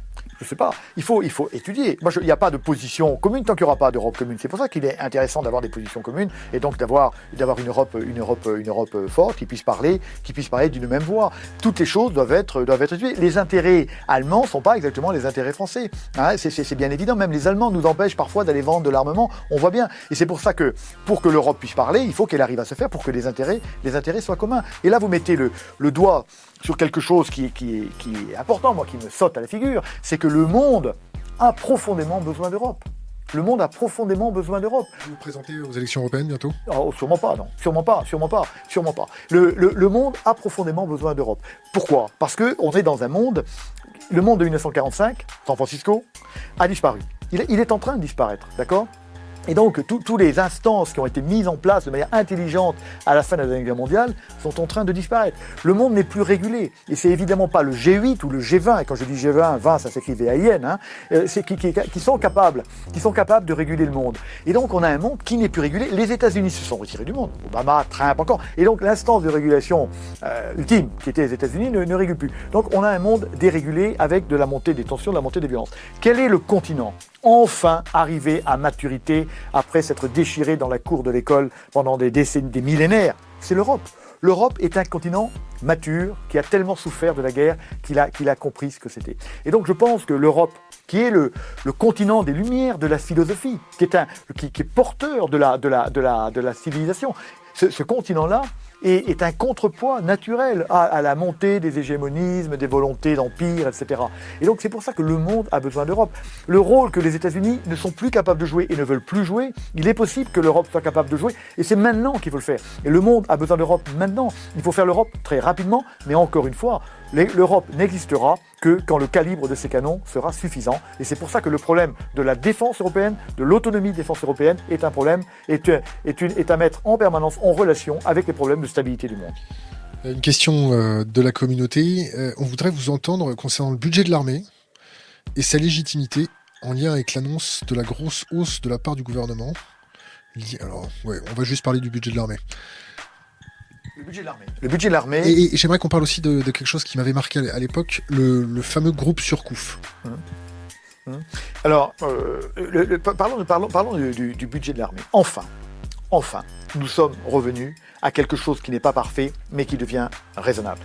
Pendant 25 ans, depuis entre 89 et 2018, c'est de faire un peu plus même, nous avons eu des budgets de déconstruction de l'armée française, parce que l'armée était pour deux raisons.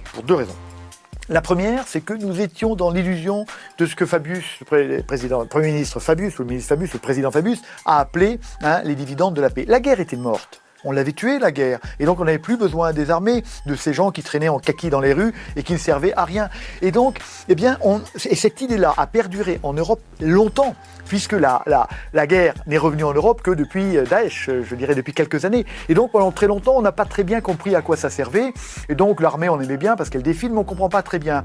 Donc, on peut diminuer ses budgets. À partir du moment où le problème de la défense n'était plus un problème citoyen. Ça n'était plus un problème citoyen puisque le citoyen était plus menacé. Ça n'était pas un problème politique. Tout ce qui n'est pas un problème citoyen n'est pas un problème politique. Donc c'est pas un problème politique, donc je m'en occupe pas. Donc je prends de l'argent à ceux qui gueulent jamais, c'est les militaires, pour prendre à ceux qui gueulent et qui sont dans les rues. C'est un réflexe normal, si vous voulez.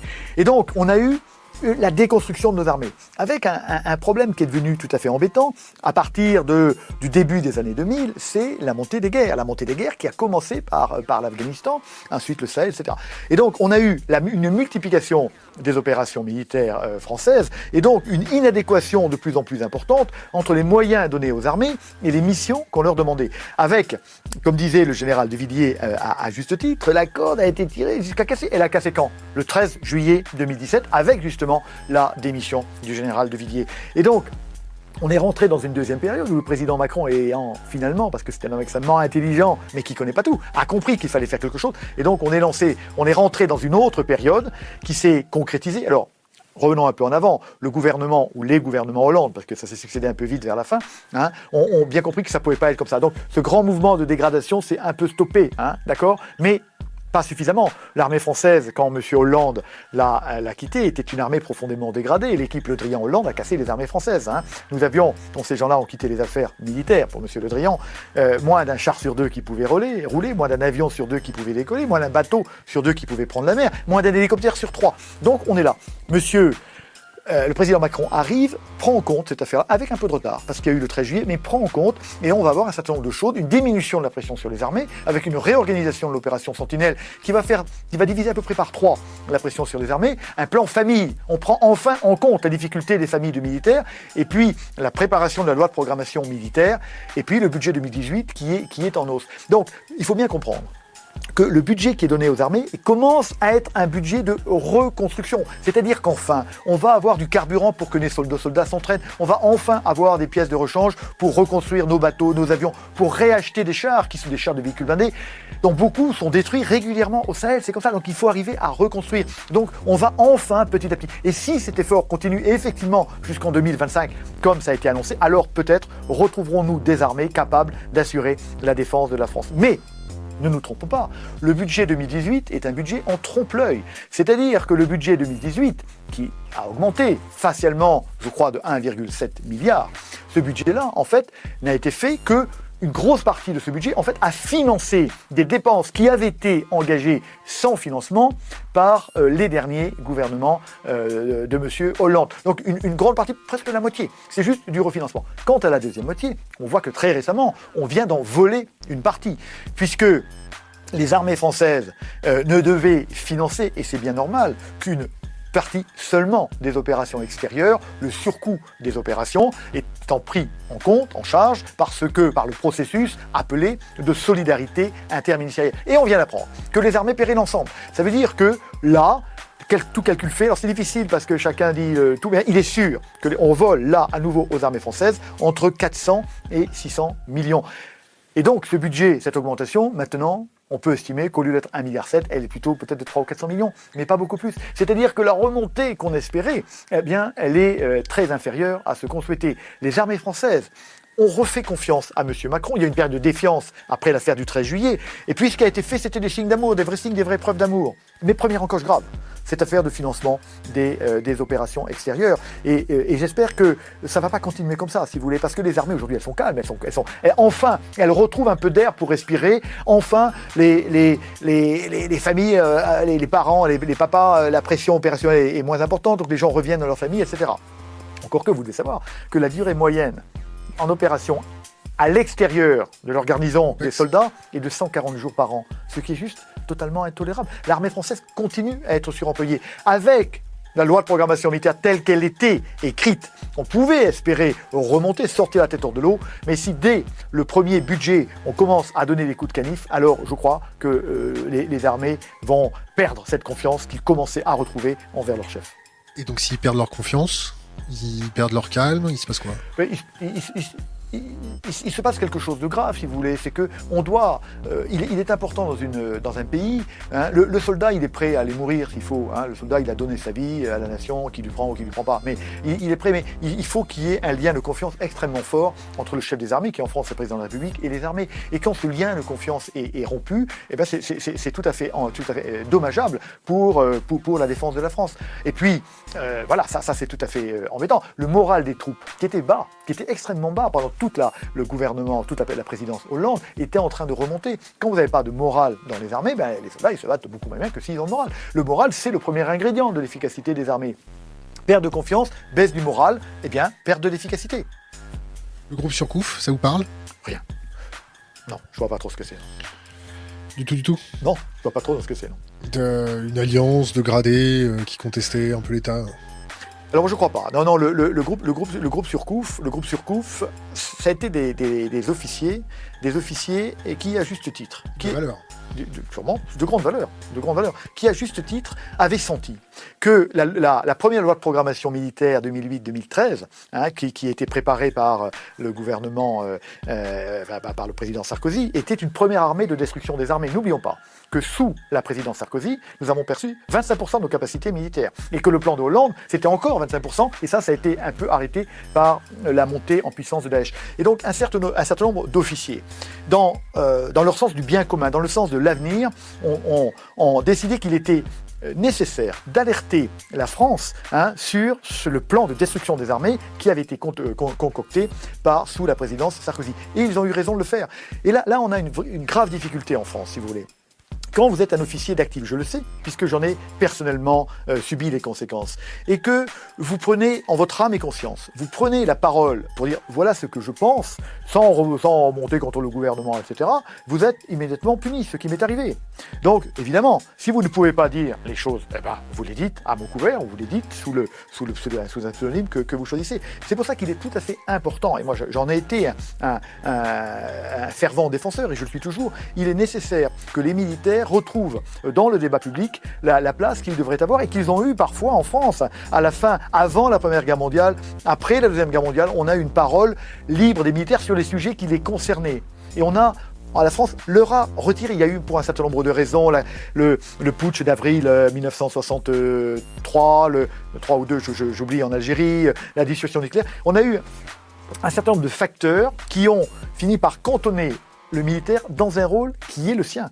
Mais le militaire a un autre rôle. Le militaire n'est pas uniquement un bretteur, un porteur de fusil.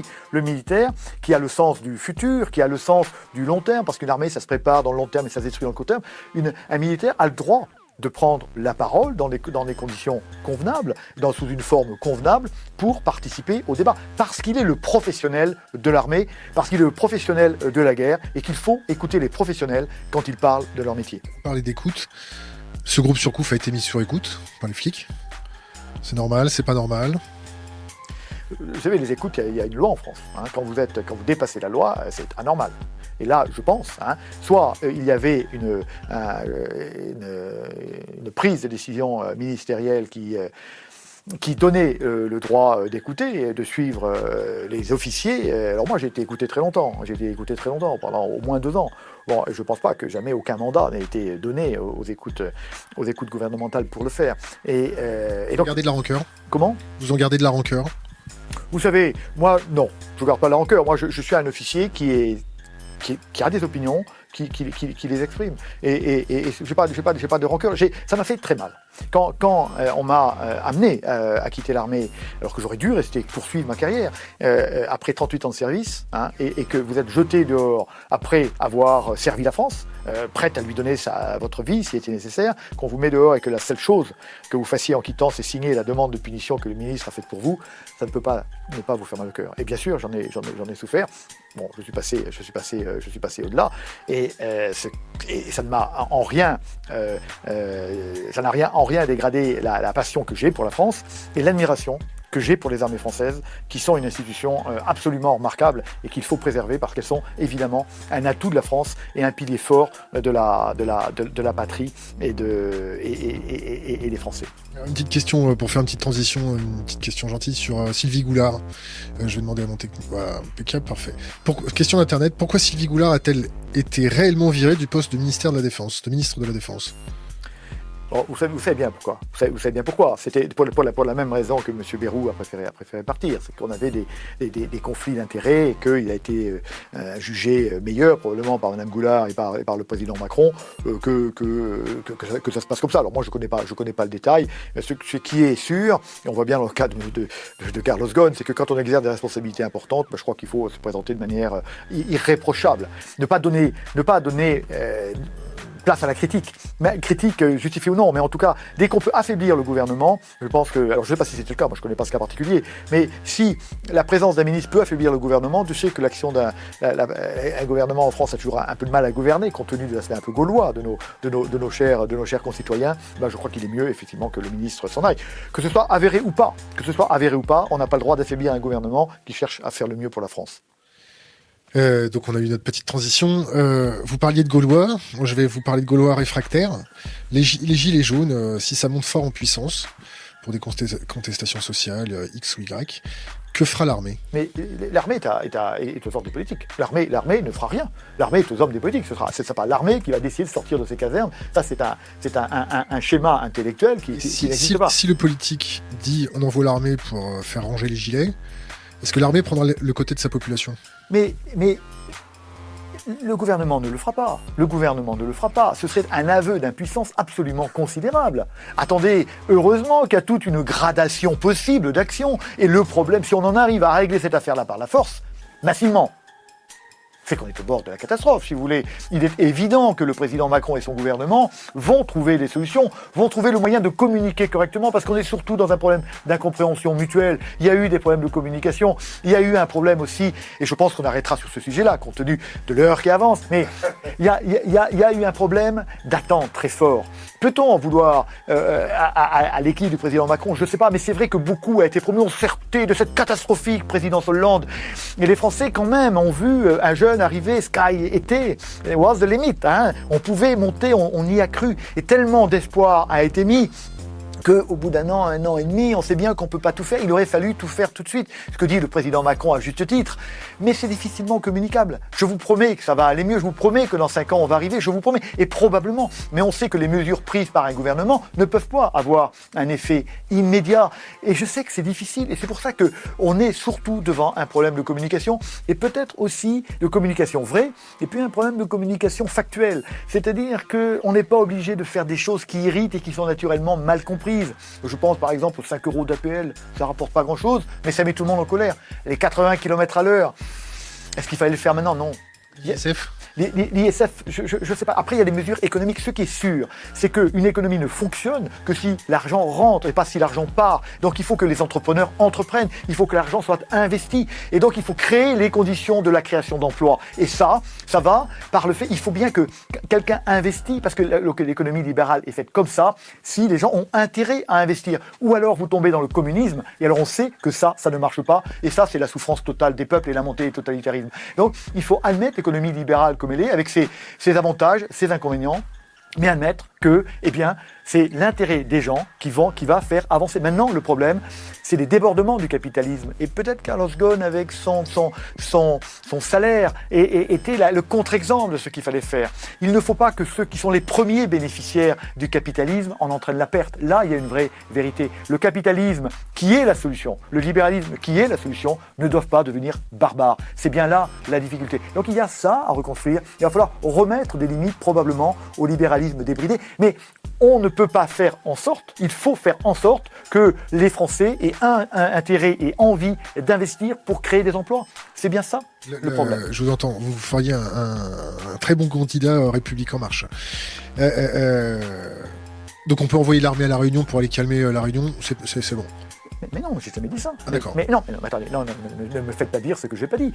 D'une part, l'armée est aux ordres du politique et fera ce que le politique lui demandera de faire. Voilà, les choses sont claires. Mais compte tenu, l'armée, vous savez, il faut être précis. L'armée, elle sait faire un certain nombre de choses. Il y a des choses qu'elle ne sait pas faire. Comme le maintien de l'ordre public ? C'est pas son boulot. C'est pas son boulot. L'armée, elle est profondément faite pour agir à l'extérieur du territoire national par la force et la force létale si nécessaire. C'est son travail. C'est pour ça que on a créé des gendarmes mobiles, puis des policiers mobiles, les compagnies républicaines de sécurité, pour avoir une gradation dans l'emploi de la force. C'est pour ça qu'on a des forces de 3 catégories. Mais quand un État en est à utiliser ou en venait à être dans l'obligation d'utiliser les forces de 3e catégorie qui sont les armées, ce serait qu'on serait au bord de la révolution. Quand vous utilisez les armées, vous êtes obligé de les utiliser avec leurs armes, d'accord ? Et les armes militaires, ce n'est pas des armes non létales, ce sont des armes létales. Donc il faut d'abord passer par là. Et donc dire l'armée c'est la solution, non, l'armée ça n'est pas la solution et ça n'est pas son métier. On s'approche, comme vous l'avez si bien souligné, de la fin. Oui. Est-ce que vous avez entendu parler de la collapsologie ? Je ne sais pas ce que c'est ça. Un effondrement de la société occidentale de par une surconsommation, un épuisement des ressources, Oui. un effondrement. Et donc Est-ce que vous avez entendu parler de l'effondrement ? Non, je ne sais pas de quoi vous voulez me parler, mais ce qui est sûr, c'est qu'il Une courbe de Gauss, Non, ça vous parle ? Ce qui est sûr, je suis ingénieur. Ce qui est sûr... Ingénieur qui veut dire ? Comment ? Ingénieur qui veut dire ? Qui veut dire que la courbe de Gauss, on l'a quand même étudié un tout petit peu. Concepteur d'armes. Hein ? Comment ? Concepteur d'armes. Non, ingénieur, ça veut dire ? Je suis ingénieur. J'ai un diplôme d'ingénieur. Je suis docteur en histoire, je suis ingénieur, j'ai un diplôme. Voilà. Je suis ingénieur. Donc la courbe de Gauss, oui, je sais ce que c'est. Et non, ce qui est sûr, c'est que ce qui est pas tenable, c'est que la planète dépense beaucoup plus qu'elle ne produit, et que donc ça ne peut pas durer éternellement. Et qu'on sait bien, soit on trouve un moyen de régulation, soit on va vers des problèmes graves qui peuvent être, je ne sais pas si c'est l'effondrement, la révolution, le machin, on va vers des problèmes. Ce qui est sûr, c'est qu'il va falloir trouver une solution. C'est pour ça que l'écologie, je ne sais pas si c'est la bonne solution, les taxes carbone, mais l'écologie, c'est un vrai problème. C'est un vrai problème, et il faut l'adresser. Le problème, c'est que c'est un problème de moyens, voire de long terme. Mais c'est à nous, effectivement, comme disait fort justement, je ne sais plus qui d'ailleurs, nous empruntons, nous avons emprunté, je ne sais pas si c'est lui qui dit ça, mais on emprunte la terre à nos enfants. Et c'est vrai. Et moi, je pense que ma génération quittera cette bonne terre à un moment où elle sera toujours vivable. Quand je vois mes petites filles... Je sais pas, mais je pense que nous, on ne connaîtra pas ça. Enfin, moi, vous peut-être. Et quand je vois mes petites filles jouer au soleil dans le jardin du Luxembourg, je me dis que peut-être que leur génération va être dans des difficultés que nous ne pouvons même pas imaginer. Voilà, merci beaucoup de m'avoir reçu. Donc la dernière question, c'est... non, là, il faut que vous me lâchiez. Un conseil pour les jeunes générations et 3 bouquins à conseiller. Un conseil pour la jeune génération. Alors, je crois qu'il faut croire en son pays. Je crois que c'est fondamental. Croire en son pays et croire dans le collectif. L'homme ne se sauvera qu'avec les autres. Le problème de notre monde actuel, c'est qu'il est gouverné par l'égoïsme, que les moyens de communication modernes ont cassé les liens sociaux, et que la nation française est de moins en moins une nation, parce que chacun vit d'abord pour lui, et que tous les groupes d'hommes qui faisaient la collectivité, qui faisaient la force de la nation, ont tendu à disparaître, à se dissoudre dans l'espace. Donc il faut croire aux besoins de la nation. Bien croire que l'individu ne peut se réaliser que dans le collectif et pas pour et par lui-même. Ça me paraît absolument fondamental. Donc aller à 180 degrés des mouvements de l'individualisme ambiant qui est en train de casser le collectif. Croire au collectif et croire en l'homme. Parce que les solutions ne viennent jamais de la technologie, ils viennent de l'homme. Croire dans le collectif et croire dans l'homme, donc croire à l'homme dans le collectif. Ça me paraît absolument fondamental. 3 bouquins. Trois bouquins. 3 bouquins, là, alors je conseillerais naturellement la lecture de mes ouvrages. Comme j'en ai écrit une dizaine, on en trouvera facilement. Le dernier s'appelle comment ? Mon dernier livre s'appelle La dernière bataille de France, qui était un ouvrage qui a d'ailleurs eu un grand prix de l'Académie française, qui a été publié en 2015 et qui était un combat pour la reconstruction des armées françaises. Et le combat que j'ai conduit, ça c'était une arme de combat avec d'autres à porter ses fruits. Et donc je suis content d'avoir participé à ce combat par mes différentes interventions dans les médias et par ce livre qui, avec d'autres, a conduit à une prise de conscience française de la nécessité absolue de reconstruire les armées. Alors des livres, c'est difficile de conseiller. On a énormément de livres. Ce qui est sûr, c'est que c'est par la lecture qu'on arrive à prendre suffisamment de hauteur pour arriver à comprendre les problèmes du monde. La lecture d'œuvres intellectuelles vont permettre de se doter des outils qui vont permettre de comprendre les véritables sources et les problèmes et les solutions les meilleures aux problèmes gigantesques que nous rencontrons aujourd'hui. Mon général, merci. Merci à vous.